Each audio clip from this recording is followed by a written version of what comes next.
నమస్కారం, నా పేరు బాలా. బీసీఎన్ న్యూస్ కి స్వాగతం. ముందుగా ముఖ్యాంశాలు. రాజస్థాన్లోని సిరోహి జిల్లా మౌంట్ అబూ బ్లాకుల్లో కేంద్ర మంత్రి శ్రీనివాస్ వర్మ పర్యటన. గ్రామీణ అభివృద్ధికి కేంద్ర ప్రభుత్వం కట్టుబడి ఉందని స్పష్టీకరణ.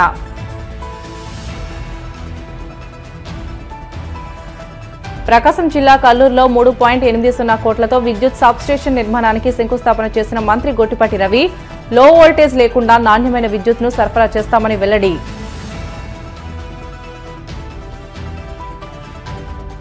జగన్ భ్రష్టు పట్టించిన విద్యా వ్యవస్థను లోకేష్ గాడిన పెట్టారన్న ఎమ్మెల్సీ భూపిరెడ్డి. ఏడాదిలోనే విద్యారంగంలో ఎన్నో సంస్కరణలు తీసుకువచ్చారని స్పష్టం.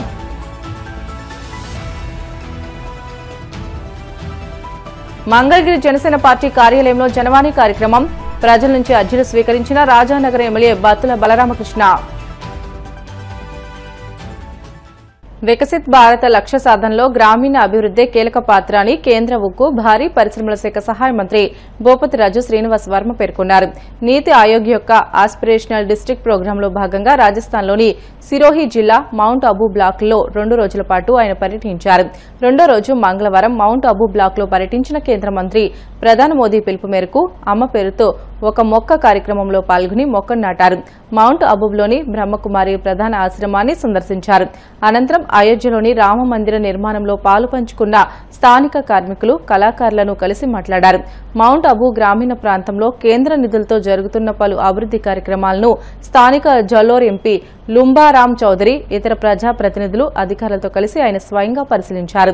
కేంద్ర ప్రభుత్వం అమలు చేస్తున్న సంక్షేమ అభివృద్ది కార్యక్రమాల లక్ష్యాలను నిర్దేశించిన సమయంలో పూర్తి చేయాలని జిల్లా కలెక్టర్, ఉన్నతాధికారులతో సుదీర్ఘంగా నిర్వహించిన సమీక్షా సమావేశంలో శ్రీనివాస్ వర్మ ఆదేశించారు. రైతులకు పగటిపూట నిరంతరాయంగా 9 గంటల పాటు నాణ్యమైన విద్యుత్ సరఫరా చేయడానికి రాష్ట ప్రభుత్వం అధిక ప్రాధాన్యం ఇస్తున్నట్లు విద్యుత్ శాఖ మంత్రి గొట్టిపాటి రవికుమార్ పేర్కొన్నారు. ప్రకాశం జిల్లా కురిచేడు మండలం కల్లూరు గ్రామంలో 90 సెంట్ల విస్తీర్ణంలో 3.80 కోట్లతో నిర్మిస్తున్న 33/11 kV విద్యుత్ సబ్స్టేషన్ కు మంత్రి డోలా బాలవీరాంజనేయ స్వామి, రాష్ట వ్యవసాయ mission vice chairman Marreddy Srinivas రెడ్డిలతో కలిసి ఆయన శంకుస్థాపన చేశారు.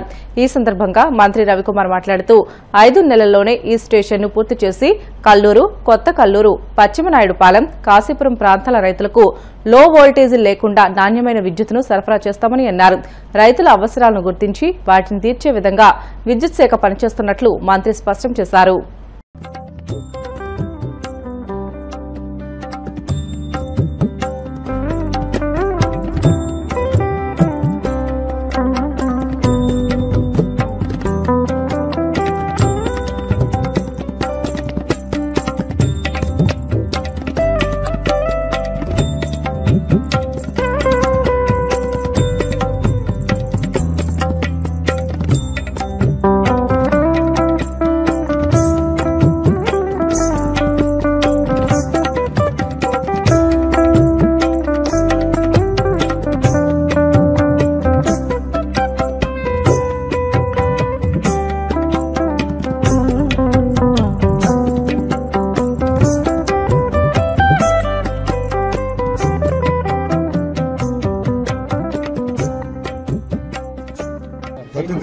KV సబ్స్టేషన్ ని శంకుస్థాపన చేయటమైంది.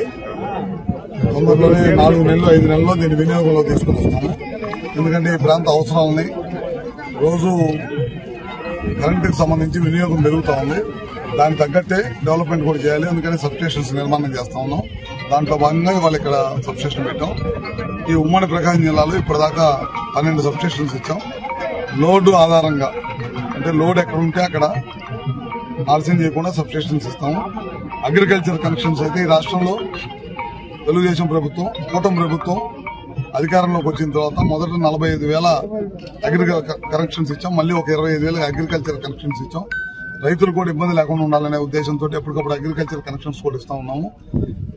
దాంతోపాటు PM సూర్య గారు మన ఇళ్ల మీద మనమే కరెంటు ఉత్పత్తి చేసుకుని ఇబ్బంది లేకుండా ఉండటం కోసం అదొక సిస్టమ్ తయారు చేశాము. ఇప్పుడు ప్రతి కాన్స్టిట్యున్సీలో కూడా 10,000 కనెక్షన్స్ ద్వారా ఇళ్ల మీద కరెంటు సూర్య గారి ద్వారా పెట్టమని చెప్పాము. అది మన ఎమ్మెల్యేలు కానీ అధికారులు కానీ బ్యాంకర్స్ తో మాట్లాడి ఆ ప్రక్రియ చాలా వేగవంతం చేయాల్సిన అవసరం ఉంది. అది కూడా తొందరగా కంప్లీట్ చేస్తాం. దాంతోపాటు PM కుసుమ్ అని చెప్పి మనం ఎక్కడ సబ్స్టేషన్ ఉంటే ఎక్కడ 11 kV ఫీడర్ ఉంటే అక్కడ మనం సోలార్ ప్లాంట్ కట్టి కరెంటు ఉత్పత్తి చేసి దాని ద్వారా సబ్స్టేషన్కి ఇస్తాం అనమాట. కరెంట్ లాసెస్ తగ్గించడం కోసం ఈ కార్యక్రమాలన్నీ చేస్తాం. గత ప్రభుత్వం వీటన్నిటి కూడా విస్మరించి మొత్తం వ్యవస్థలన్నీ కూడా సర్వనాశనం చేయడం వల్లే ఇవాళ కరెంటు కష్టాలు వచ్చినాయి. అందుకే వాళ్ళు సరిగ్గా ప్రణాళిక లేకపోవడం వల్ల 9 సార్లు కరెంటు బిల్లు పెంచారు వాళ్ళు. మన ప్రభుత్వం వచ్చిన తర్వాత సంవత్సరం 3 నెలలు ఎక్కడ కూడా కరెంట్ ఛార్జీలు పెంచకుండా నాణ్యమైన విద్యుత్ ఇవ్వాలనే ఉద్దేశంతో సబ్స్టేషన్స్ పెంచడం కానీ, లేకపోతే సూర్యగారి లాంటి ప్రోగ్రామ్స్, సెంట్రల్ గవర్నమెంట్ ప్రోగ్రామ్స్ ని మన రాష్ట్ర ప్రభుత్వం నారా చంద్రబాబు గారి నాయకత్వంలో కొంత డబ్బులు మనం కూడా సహాయం చేయడం కానీ, పీఎం కుసుమ్ లాంటి దాన్ని తీసుకుని రావడం కానీ, ఇట్లాంటి కార్యక్రమాలన్నీ కూడా ఈ ప్రభుత్వం చేస్తుంది. జగన్ భ్రష్టు పట్టించిన విద్యా వ్యవస్థను లోకేష్ గాడిన పెట్టారని ఎమ్మెల్సీ భూమిరెడ్డి రామ్గోపాల్ రెడ్డి అన్నారు. మంగళగిరి టీడీపీ కేంద్ర కార్యాలయంలో ఆయన మీడియాతో మాట్లాడుతూ రాష్ట్రంలోని విశ్వవిద్యాలయాలను జగన్ రాజకీయ పునరావాస కేంద్రాలుగా మార్చేశారని ధ్వజమెత్తారు. మంత్రిగా బాధ్యతలు చేపట్టిన లోకేష్ దేశంలో పేరెన్నికగన్న అనేక మంది ఆచార్యులను, ఉన్నత విద్యావంతులను ఉపకులపతులుగా నియమించారని తెలియజేశారు. ఏడాదిలోనే విద్యారంగంలో ఎన్నో సంస్కరణలు తీసుకువచ్చారని, అనేక ప్రతిష్టాత్మక విద్యా సంస్థల్ని రాష్ట్రానికి తీసుకువచ్చేందుకు కృషి చేస్తున్నారని తెలియజేశారు. 2019-24 మధ్య భ్రష్టు పట్టిన విద్యా వ్యవస్థను ఎన్డీఏ ప్రభుత్వం అధికారంలోకి వచ్చిన తర్వాత గాడిలో పెట్టడం జరుగుతోంది. ప్రాథమిక విద్య గాని, కళాశాల విద్య గాని, అదేవిధంగా యూనివర్సిటీలు గాని, ఇంజనీరింగ్ గాని, అన్ని రకాల విద్యా సంస్థలను తమ రాజకీయ స్వార్థ ప్రయోజనాల కోసం జగన్మోహన్ రెడ్డి గారి సర్కారు భ్రష్టు పట్టించిన పరిస్థితుల్లో ఈ ఏడాది ఎన్డీఏ ప్రభుత్వం అధికారంలోకి వచ్చిన తర్వాత లోకేష్ బాబు గారు విద్యామంత్రిగా బాధ్యతలు తీసుకున్న తర్వాత వాటన్నిటిని కూడా గాడిలో పెట్టడం జరుగుతుంది. జీవో నెంబర్ 117 జీవో ద్వారా పాఠశాల విద్యను నిర్వీర్యం చేసిన పరిస్థితుల్లో ఆ జీవో నెంబర్ 117ను రద్దు చేసి రాష్ట్రంలో ప్రాథమిక పాఠశాల విద్యను ప్రజలందరికీ దరిచేరే విధంగా మంచి విలువలతో కూడిన విద్యను అందించే విధంగా లోకేష్ బాబు గారు చర్యలు తీసుకోవడం జరుగుతోంది. ముఖ్యంగా భారతదేశంలో ఎక్కడా లేని విధంగా ప్రాథమిక విద్య 1 నుంచి 5 తరగతుల వరకు ఉన్న ప్రాథమిక పాఠశాలను అనేక పాఠశాలను మోడల్ ప్రైమరీ స్కూల్గా ఏర్పాటు చేసి ఒక క్లాసుకు ఒక టీచర్గా నియమించి దేశమంతా కూడా ఈరోజు మన ఆంధ్రప్రదేశ్లో ఉన్న మోడల్ ప్రైమరీ స్కూల్ వ్యవస్థ పట్ల అందరూ చూసే విధంగా ఈరోజు లోకేష్ బాబు గారు తీర్చిదిద్దడం జరిగింది.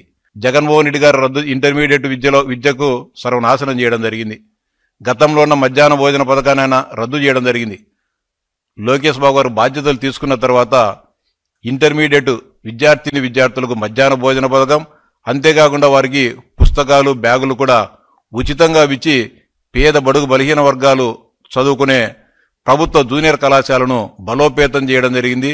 విద్యార్థులకు వారికి సహాయ సహకారాలు అందజేసేదానికి అనేక చర్యలను కూడా తీసుకోవడం జరుగుతోంది. జగన్మోహన్ రెడ్డి గారు రాష్ట్రంలో ఉన్న విశ్వవిద్యాలయాలన్నింటినీ కూడా రాజకీయ పునరావాస కేంద్రాలుగా ఏర్పాటు చేయడం జరిగింది. అంటే ఎంత దారుణంగా విశ్వవిద్యాలయాలను సర్వనాశనం చేశారంటే తన బంధువుల కోసం, తన పార్టీ అనుచరుల కోసం విశ్వవిద్యాలయాల ఒక రాజకీయ పునరావాస కేంద్రాలుగా భావించి వాటన్నిటిలో కూడా వైస్ ఛాన్సలర్గా నియమించడం జరిగింది.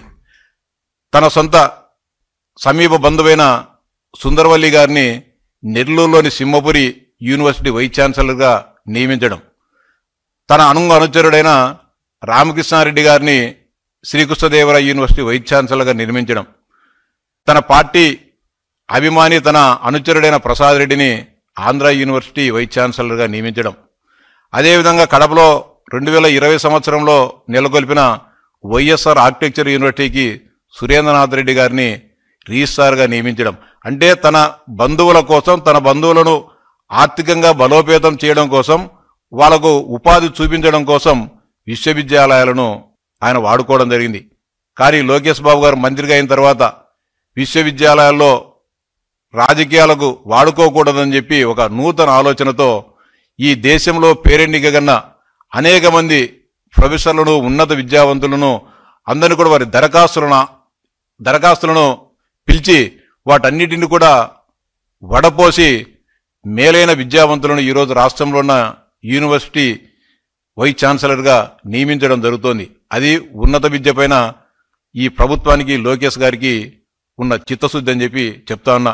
జగన్మోహన్ రెడ్డి గారు తన ప్రభుత్వ హయాంలో కేవలం 5,000 మాత్రమే ఉపాధ్యాయ పోస్టులు ఖాళీగా ఉన్నాయని చెప్పి ఆ రోజు టీచర్ నిరుద్యోగులను భ్రమపెట్టడం జరిగింది. కానీ ఆయన డిఎస్సికి కొత్తగా వచ్చిన నూతన ప్రభుత్వానికి మధ్య తేడా కేవలం 4 నెలలు మాత్రమే. ఈ 4 నెలల్లోనే దాదాపు 11,000 ఉపాధ్యాయ పోస్టులను పెంచి అంటే దాదాపు 16,324 ఉపాధ్యాయ పోస్టులను డిఎస్సి ద్వారా భర్తీ చేసేదానికి ఎన్డీఏ ప్రభుత్వం శ్రీకారం చుట్టడం జరిగింది. ఆ ప్రక్రియ కూడా పూర్తిగా వచ్చింది. ఆగస్టు లోపలనే మొత్తం ఈ రాష్ట్రంలో ఉన్న ఖాళీగా ఉన్న అన్ని టీచర్ పోస్టులను కూడా భర్తీ చేసి పాఠశాల విద్యను మరింత సమున్నతంగా తీర్చిదిద్దేదానికి ప్రభుత్వం చర్యలు తీసుకోవడం జరుగుతోంది. జనసేన పార్టీ ఎమ్మెల్యేలు జనవాణి కార్యక్రమంలో పాల్గొని రాష్ట్రంలోని పలు ప్రాంతాల నుండి వచ్చిన ప్రజల సమస్యలకు సంబంధించి అర్జీలు స్వీకరిస్తున్నారు. అనంతరం వాటిని అధినేత దృష్టికి తీసుకువెళ్లి పరిష్కరిస్తామని హామీ ఇస్తున్నారు. ఈ నేపథ్యంలో మంగళగిరి జనసేన పార్టీ కేంద్ర కార్యాలయంలో నిర్వహించిన జనవాణి కార్యక్రమంలో పలు ప్రాంతాల నుంచి వచ్చిన ప్రజల నుంచి రాజానగర్ ఎమ్మెల్యే బత్తుల బలరామకృష్ణ అర్జీలు స్వీకరించారు. పలు సమస్యలపై తక్షణం సంబంధిత అధికారులతో మాట్లాడి పరిష్కార మార్గాలు చూపారు.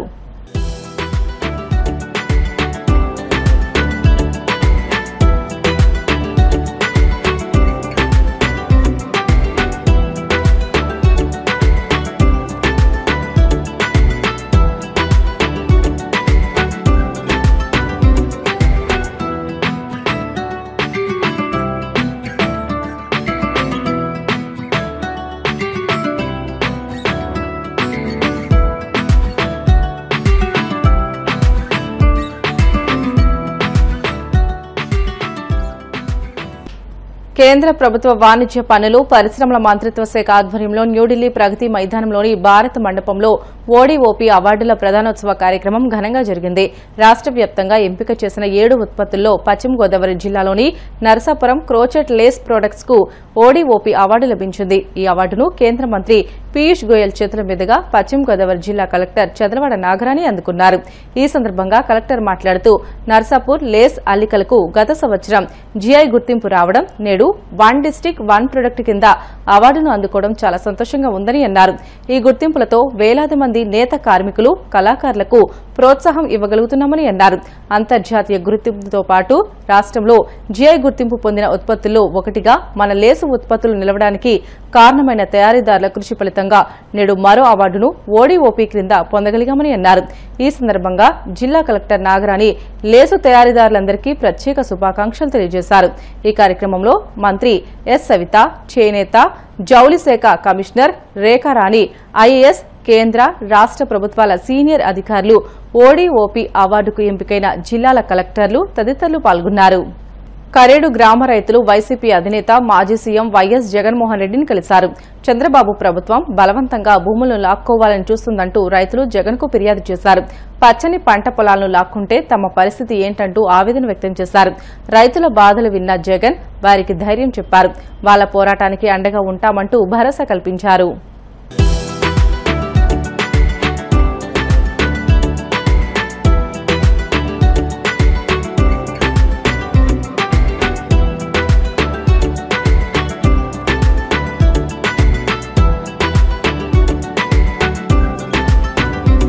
బ్రిటన్లో షార్ట్ బ్రేక్ తీసుకుందాం. Stay with us.